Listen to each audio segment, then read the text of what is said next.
Hello my dear students, welcome to Nishant Kumar classes. Students, आज हम लेकर आए हैं पार्टनरशिप का नेक्स्ट टॉपिक, जिसमें हम बात करेंगे पार्टनर्स रेम्यूनरेशन की। मतलब दोस्तों, जो हम पार्टनर्स को रेम्यूनरेशन देते हैं, जिसमें बोनस, फीस, कमीशन, सैलरी या बोनस शामिल है, इनकी आज हम डिटेल में आपके साथ चर्चा करेंगे। So let's start our topic, partner salary, fees, commission etcetera.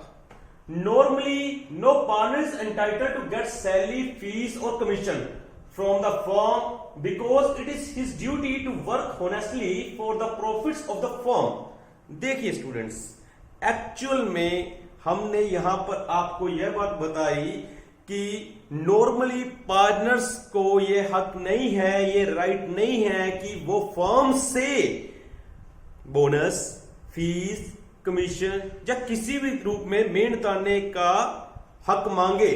क्यों? क्योंकि already they are owners of the firm. वो फर्म के एक तरीके से मालिक ही हैं। अगर वो मेहनत करेंगे ईमानदारी के साथ और पूरी लगन के साथ, तो जो प्रॉफिट होगा वो उनका तो ही है।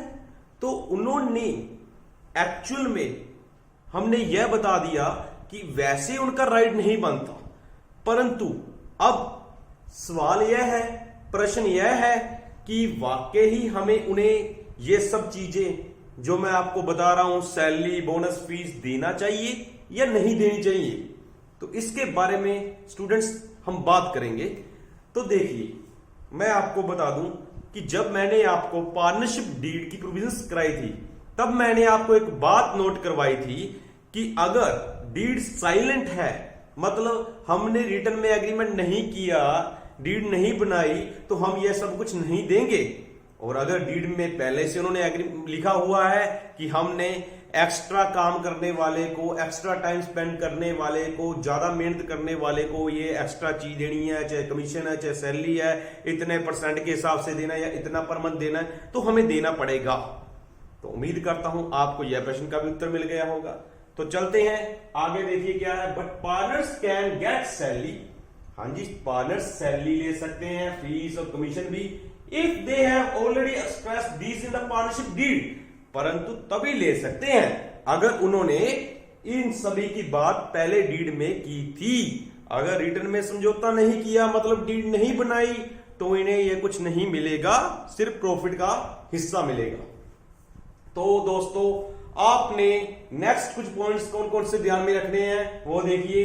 सैलरी, फीस और commission are not provided to the partners in cash. यह सबसे इंपॉर्टेंट बात आपके लिए। जो भी हम कुछ पार्टनर्स को दे रहे हैं, चाहे वो सैलरी है, चाहे वो बोनस है, चाहे वो फीस है, चाहे वो कमीशन है, यह सब कुछ उन्हें नगद में नहीं दिया जाता।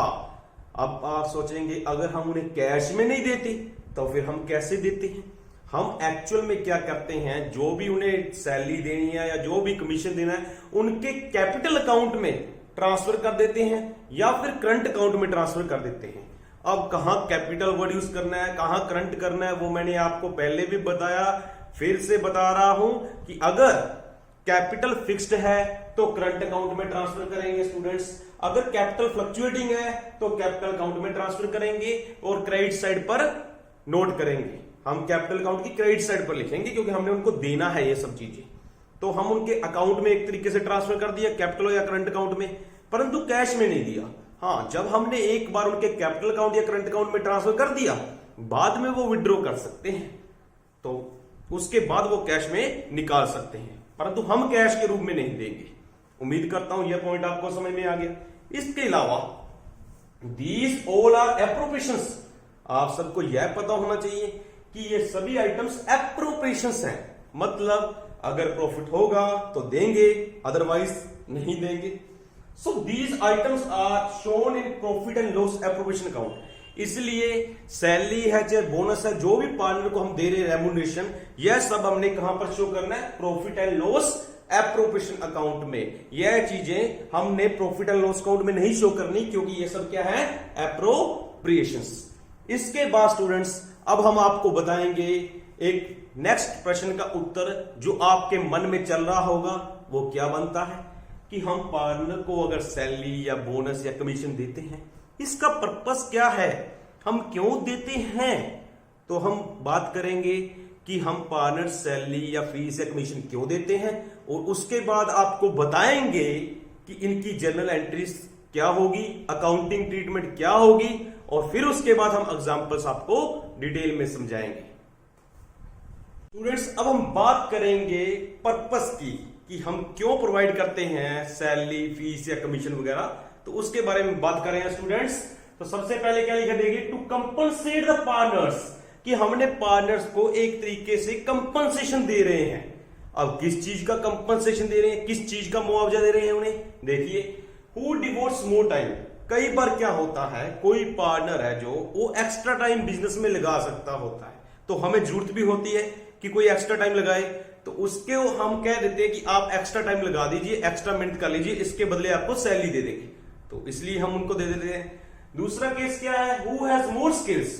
कई पार्टनर्स के पास स्किल्स बहुत अच्छी होती हैं, मतलब जैसे मैं एग्जांपल दूं, कोई एक पार्टनर है हमारे साथ जो काम कर रहा है, वो अच्छे तरीके से सेल्स का काम संभाल लेता है, मतलब वो कस्टमर्स को आसानी से अट्रैक्ट कर लेता है और सेल इंक्रीज करने में हमारी बहुत हेल्प करता है। तो हमने कह दिया कि आप सेल इंक्रीज कीजिए, जितनी आप सेल इंक्रीज करेंगे उस परसेंट आपको कमीशन दे देंगे सेल के मगर। तो ये क्या हुआ भाई, हमने उनको कमीशन दिया। क्यों दिया, क्योंकि उसने हमारे लिए क्या अपनी स्किल्स को यूज किया, एक्स्ट्रा वर्क किया, मतलब एक तरीके से।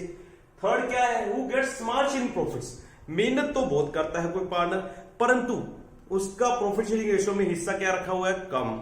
परंतु अब हमने सोचा चलो कोई नहीं, जो आप एक्स्ट्रा काम करेंगे या एक्स्ट्रा मेहनत करेंगे उसका रिवार्ड एक्स्ट्रा आपको दे देंगे, चाहे वो सैलरी है, चाहे वो फीस है, चाहे कमीशन। तो इस तरीके से दोस्तों उम्मीद करता हूं आपको पता चल गया होगा कि हमारा मेन मकसद क्या था, पार्टनर्स को कंपनसेट करना। इसलिए हम उनको देते हैं। कंपनसेट क्यों करते हैं, क्योंकि कोई हो सकता है कोई पार्टनर टाइम ज्यादा लगा रहा हो सकता है कोई पार्टनर के पास स्पेशल स्किल्स हो, या किसी ने कुछ नया करके दिखाया हमारे बिजनेस में जिससे हम प्रसन्न हुए, तो हमने उसकी मेहनत की वजह से हमने उसको एक्स्ट्रा रिवार्ड दे दिया। तो दोस्तों अब बात करेंगे अकाउंटिंग ट्रीटमेंट की, मतलब अगर हमने सैलरी, फीस, कमीशन कुछ भी देना है तो उसकी एंट्री कैसे पास करेंगे। तो चलते हैं जर्नल एंट्रीज की ओर। Journal entries,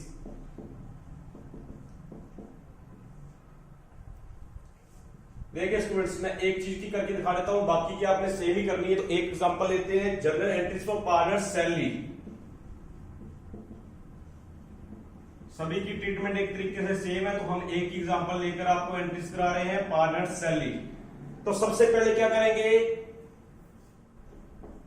for providing partner salary, सबसे पहले एंट्री पास करेंगे पार्टनर को सैलरी प्रोवाइड करने की, फॉर प्रोवाइडिंग पार्टनर्स सैलरी। तो देखिए स्टूडेंट्स, इसमें हम कैसे एंट्री बनाएंगे आपको समझा रहे हैं। सबसे पहले आप वही बात ध्यान में रखें जो मैंने आपको बताई थी कि हमने पार्टनर को सैलरी देनी है। तो सैलरी हमारी फर्म के लिए क्या हुआ, एक तरीके से वो एप्रोप्रिएशन वाली आइटम होगी जिससे हमारा प्रॉफिट कम होगा, मतलब। तो इससे क्या करेंगे हम, डेबिट। तो हम क्या लिखेंगे, पार्टनर सैलरी अकाउंट डेबिट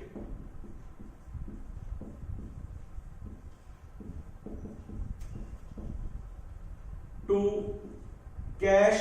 नहीं, कैश क्यों नहीं लिखना स्टूडेंट्स, क्योंकि थोड़ी देर पहले ही मैंने आपको बताया था कि हमने कभी भी कैश पेमेंट नहीं करनी। तो क्या करना था कि हमने उनके अकाउंट में, कौन से अकाउंट में, जो कैपिटल अकाउंट है या करंट अकाउंट है, उसमें पैसा ट्रांसफर करना है। तो हम अब क्या लिखेंगे, टू पार्टनर्स कैपिटल अकाउंट और करंट अकाउंट, दोनों में से आपने सिचुएशन देखकर न्यूमेरिकल करना है स्टूडेंट्स। कोई एक चीज लिखनी है, चाहे पार्टनर्स कैपिटल या partners current, depend upon the question that the capital is fixed और फ्लक्चुएटिंग। अगर कैपिटल फिक्स्ड है तो करंट अकाउंट, अगर कैपिटल फ्लक्चुएटिंग है तो कैपिटल अकाउंट। अगर क्वेश्चन में कुछ भी नहीं बताया गया कैपिटल कौन सी है तो भी कैपिटल अकाउंट। तो नेक्स्ट एंट्री स्टूडेंट्स हम क्या करेंगे, फॉर ट्रांसफरिंग इट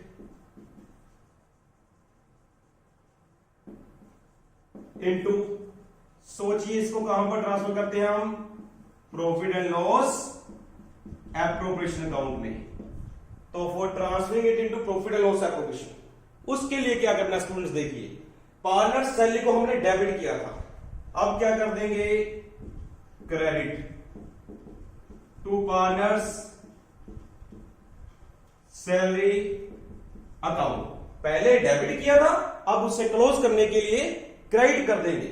और अब हम इसे कहां पर ट्रांसफर करते हैं, मतलब कहां पर शो करते हैं, क्योंकि ये सब क्या है एप्रोप्रिएशंस, तो ये कहां पर जाएंगी प्रॉफिट एंड लॉस एप्रोप्रिएशन में डेबिट साइड में। तो हमने क्या करना है अभी profit and loss appropriation account को डेबिट। तो उम्मीद करता हूं स्टूडेंट्स यहां तक आपको ये दोनों एंट्री समझ में आ गई होंगी जो आज के टॉपिक में मैंने आपको समझाई थी। अब थोड़ी सी डिटेल जरूरी है, आपको थोड़ा सा रिवाइज कराना जरूरी है जनरल एंट्री के बारे में। देखिए ये तो मैंने आपको एग्जांपल दी सैलरी की पार्टनर की, अगर पार्टनर्स को कमीशन देते तो भी ऐसे ही करना था, partners commission account debit to partners capital account, profit and loss commission account debit to partners commission account. बस आपने सैलरी की जगह कमीशन वर्ड यूज कर देना, सैलरी की जगह बोनस वर्ड यूज कर लेना, या सैलरी की जगह फीस वर्ड यूज कर लेना, बाकी सब एंट्री क्या रहेगी सेम। ये दोनों एंट्रीज आपने नोट करनी है, इन्हें समझना है ध्यान से, फिर आपको कभी भी परेशानी नहीं होगी। अब हम चलते हैं एक एग्जांपल की ओर जिसमें हम आपको profit and loss appropriation account बनाकर दिखाएंगे, जिसमें सैलरी वाला पॉइंट भी हो और कमीशन वाला पॉइंट भी होगा। तो दोस्तों उम्मीद कर रहा हूं जहां तक मैंने आपको समझा दिया आपको बड़े अच्छे तरीके से समझ में आया होगा। स्टूडेंट्स अब हम एक एग्जांपल करेंगे जिसमें आपको सैलरी व कमीशन वाला पॉइंट समझाएंगे। देखिए students, A and B are equal partners, as per partnership deed A gets 10% commission of net profit before any appropriation. B gets salary of rupees 4,000 per month. Profit during the year was rupees 1 lakh. You have to prepare profit and loss appropriation account. देखिए students, इस example में मैंने आपको क्या बताया कि हमने इस साल प्रॉफिट कमाया 1 लाख। ए और बी इक्वल पार्टनर्स थे। ए को हमने डीड के मुताबिक, क्योंकि हमारी डीड बनी हुई है, एग्रीमेंट हुआ है, तो हमने ए को 10% कमीशन देना है। किस पर? प्रॉफिट पर। कौन से प्रॉफिट पर? बिफोर एनी एप्रोप्रिएशन, कुछ भी बांटने से पहले वाला प्रॉफिट। बी को सैलरी देनी है 4,000 पर मंथ। अब स्टार्ट करते हैं स्टूडेंट। सबसे पहले हमने एप्रोप्रिएशन का परफॉर्मा तैयार कर लिया। अब क्या करेंगे देखिए, बाय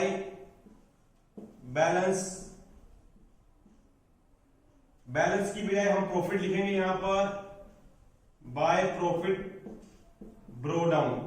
देखिए हमने कितना प्रॉफिट कमाया 1 लाख। अब एप्रोप्रिएशन वाली साइड हम लिखते हैं डेबिट साइड पे हमने क्या क्या देना है, टू कमीशन। किसे देना है? ए को। अब ए को कितना कमीशन देना है? 10%। किसका? नेट प्रॉफिट का। कौन सा प्रॉफिट? बिफोर एनी एप्रोप्रिएशन, मतलब 1 लाख का। 1 लाख का 10% 10,000। तो यहां स्टूडेंट्स आप शो भी कर सकते हैं 1 lakh into 10%, that is 10,000। Next क्या करेंगे? बी को सैलरी देंगे। अब लिखेंगे टू सैलरी। किसे देनी है? बी को। कितनी? 4,000 पर मंथ। तो 4,000 इंटू 12 48,000। तो और कुछ है बांटने वाला? नहीं। तो हम क्लोज कर देंगे। सबसे पहले बड़ी साइड 1 लाख, इधर भी 1 लाख। अब 1 लाख में से ये माइनस कर देंगे स्टूडेंट्स। आंसर कितना आएगा? 42,000। अब हमने क्या करना है, ये हमारा आ गया प्रॉफिट, इसे ट्रांसफर कर देंगे पार्टनर्स कैपिटल अकाउंट में। टू प्रॉफिट ट्रांसफर ए और बी में, जो उनकी रेशियो है यहां पर नहीं गिवन तो इक्वल मानेंगे। 21,000 ए को जाएगा, 21,000 बी को जाएगा। तो देखिए स्टूडेंट्स, हमने कितनी स्पीड से आपको ये क्वेश्चन सोल्व करके बता दिया। इसमें आपको सिर्फ मैंने कमीशन और सैलरी पॉइंट निकाल कर बताया कैसे करते हैं। इसके अलावा कमीशन के कई डिफरेंट डिफरेंट केसेस होते हैं स्टूडेंट्स। सैलरी और बोनस फीस वगैरह में आपको कोई परेशानी नहीं आएगी, आप इजीली कैलकुलेट कर लेंगे। परंतु जो कमीशन है उससे जब हमने सोल्व करना है तो उसके लिए आपने बहुत सारी बातों का ध्यान रखना है। वो कमीशन की बहुत सारी बातें कौन सी हैं, वो बहुत सारे केसेस कौन से हैं, वो आपको हम अगली वीडियो में बताएंगे दोस्तों। तो आज के लिए आपने इतना ही तैयार करना है। Thanks for watching the video.